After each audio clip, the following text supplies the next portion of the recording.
अस्सलाम वालेकुम दोस्तों।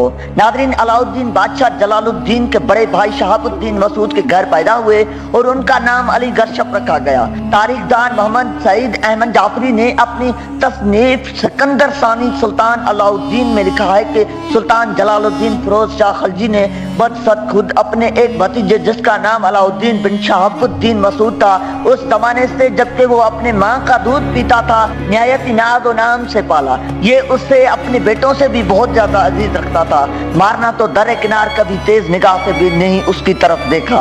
जिस तरह अमूमन अमीरों के बच्चे लाडो प्यार में एक हरफ भी पढ़कर नहीं देते, इसी तरह ये भी खाली ही रहा और खजाना इल्म से महरूर न हो सका। लेकिन इसमें बचपन से ही शुजाअत और मर्दानगी के आसार पाए जाते थे।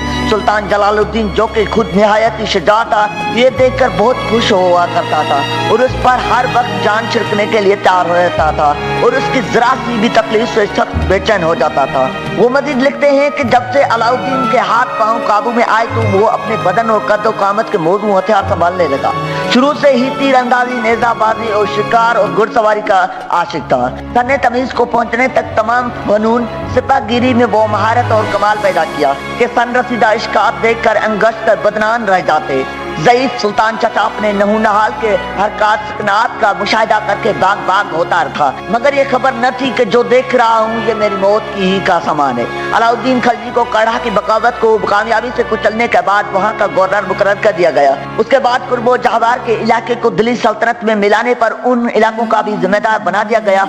उससे कबल अलाउद्दीन को सल्तनत का अमीर ताज़क यानी जश्न का जिम्मेदार बनाया गया था और बादशाह ने अपनी एक बेटी की शादी अपने एक भतीजे अलाउद्दीन से की, जबकि दूसरी बेटी की शादी दूसरे भतीजे असलम बेग से की जो कि अलाउद्दीन का सगा भाई था।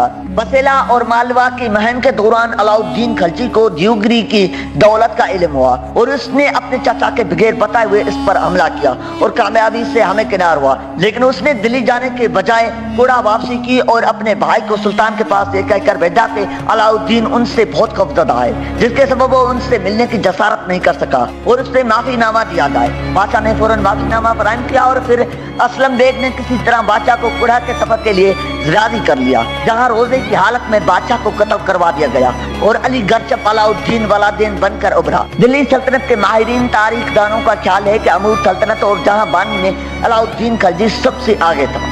उन्होंने बाजार को मंजम किया। मईन अहमद निजामी कहते हैं कि अपनी माशी इस्लाहात और एक मंजम महसूल की पॉलिसी के जरिए उन्होंने उतार चढ़ाव वाले बाजार को कंट्रोल किया और उस बात को यकीनी बनाया कि जखीरा अंदोज़ी या कीमतों में इजाफा नहीं होना चाहिए। जखीरा अंदोज़ी के खिलाफ कवानीन को इस कदर सख्ती से नाफिज किया गया था कि किसी ताजर या इशाए खरीदनी फरोश के लिए यह मुमकिन न था कि वो अनाज का जखीरा करे या सरकारी नखों से ज्यादा कीमत में फरोख्त करे। उन्होंने मशहूर चिश्ती शेख नासिरुद्दीन चिराग दिल्ली के गुफ्तगू पर मबनी किताब खैरुल मजालिस के हवाले से बताया।